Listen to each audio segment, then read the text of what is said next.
안녕하세요. 기자원 김기자 채널 김태현입니다. 오늘은 정말 많은 분들의 요청이 있었던 성명준 선생님 근황입니다. 성명준님은 지난 2019년 10월 21일 징역 1년 3개월 받았습니다. 너무 억울합니다. 라는 영상을 마지막으로 유튜브 생활을 휴식 중인 상태입니다. 이 영상을 보시는 분들은 누구나 아시겠지만 그 이유는 성명준님이 친구에게 권리금 사기를 쳤다는 혐의 등으로 1심에서 징역 1년 3개월을 선고받았기 때문입니다. 저는 성명준님이 영상을 올리는 날, 그러니까 10월 21일이죠. 이날 통화를 했었고 그는 정말 억울하다, 모함이다 라고 했습니다. 이 억울하다는 건 앞서 언급했던 징역 1년 3개월 받았다, 그 너무 억울하다는 영상에서도 마찬가지였죠. 하지만 제가 확인한 판결문과 피해자의 증언은 전혀 다른 내용이 있었습니다.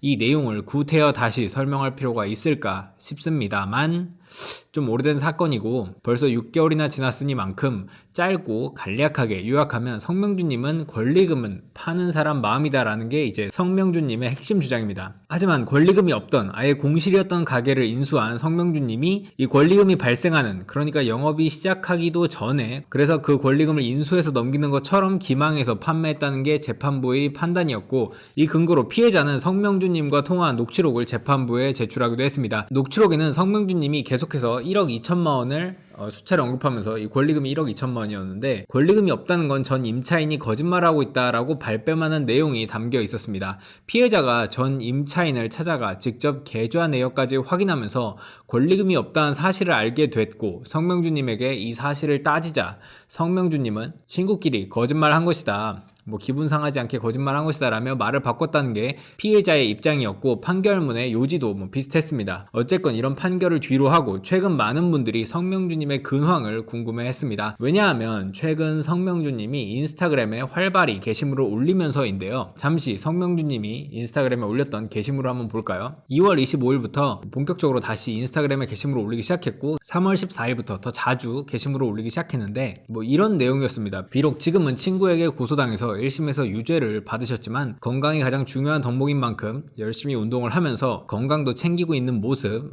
자주 올려주셨는데요.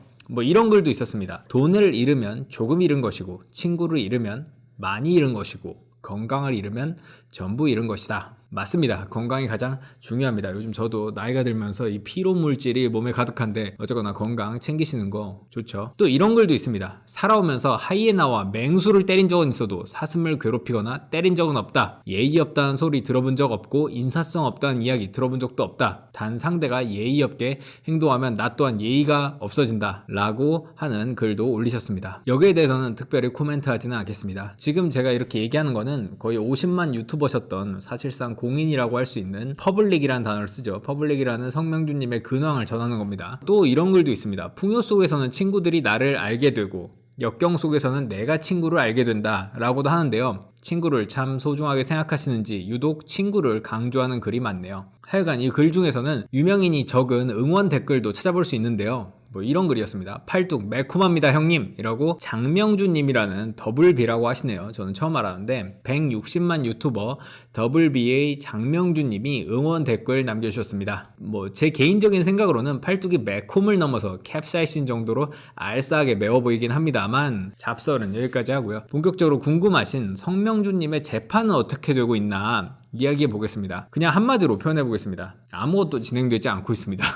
그냥 전해드릴 진행 사항이 없어요. 예. 많은 분들이 궁금해했던 합의도 없었고 2심 재판 자체가 열리지 않았습니다. 그냥 이제 시작을 안 했어요. 아예. 많은 분들이 아시는 것처럼 이렇게 1심과 2심이 바로 연달아 일어나는 게 아니라, 이게 왜 이러냐면 1심과 2심 사이에는 원래 좀 딜레이가 있긴 합니다. 그렇다고 해도 지금 거의 6개월이 지났는데 아직 2심 재판 자체가 안 열렸냐 이런 궁금증이 있을 수 있는데요. 예외적인 건 아니고 있을 수 있습니다. 특히 1심과 2심 사이는 원래 좀 오래 걸리기도 하고 인천은 형사사건이 많아서 더 심한 것 같다는 의견도 있었습니다. 변호사분에게 물어보니까 인천이 좀 형사사건이 많다고 해요. 특히 요즘은 이게 제일 중요하긴 한데 코로나 때문에 재판이 거의 다 연기되고 있습니다. 진짜 거의 모든 재판이 한 달, 두 달 이렇게 연기가 계속 되고 있는데, 특히 구속 사건이 아니면, 그러니까 급한 사건이 아니면, 구속 사건이면은 지금 당장 재판을 안 끝내면 이 사람이 무죄인데도 계속 구속을 살아야 되잖아요. 그러니까 이런 일 아니면 웬만하면 다 지연을 시키고 있습니다. 지금 검찰에서도 코로나 때문에 웬만하면 소환하지 말라는 지침도 있다고 하는데 아주 급한 일 아니면은 사실상 손 놓고 있는 상황입니다. 지금 뭐 잘못하면 법원 자체가 코로나가 다 퍼질 수도 있으니까. 그래서 법원 역시도 재판이 거의 안 하고 있고 검찰도 웬만하면 지금 수사를 잠시 뭐 급한 거 아닌 이상 일시정지 뭐 상태인 것 같습니다. 이게 현재 성명주님의 2심 재판이 아직 열리지도 않았던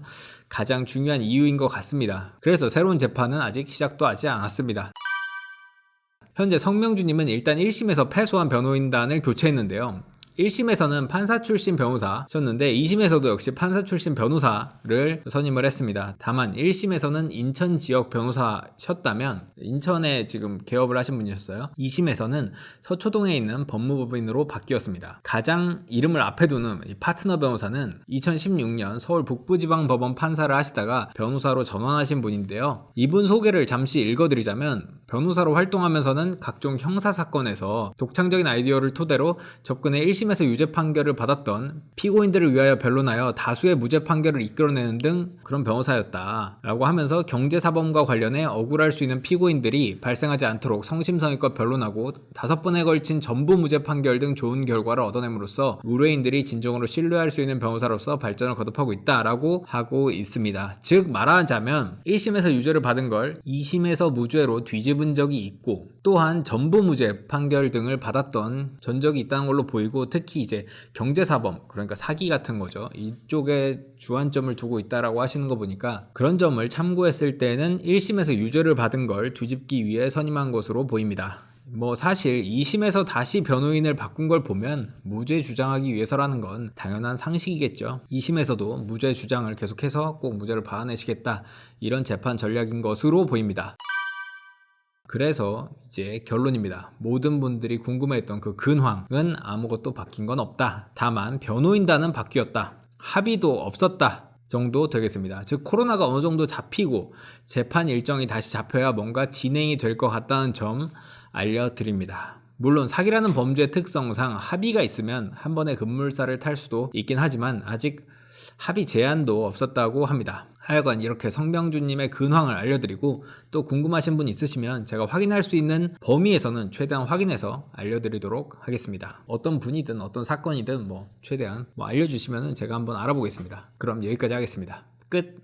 성명주님이 분명히 인스타그램에 하이에나 맹수는 때려도 사슴은 안 때린다고 했잖아요. 저 완전 개찐따 사슴도 아니고 토끼거든요. 다른 얘기가 아니라 그냥 그것만 알아주세요. 저 토끼예요. 감사합니다. 저 87년 토끼 진짜 87년생이거든요.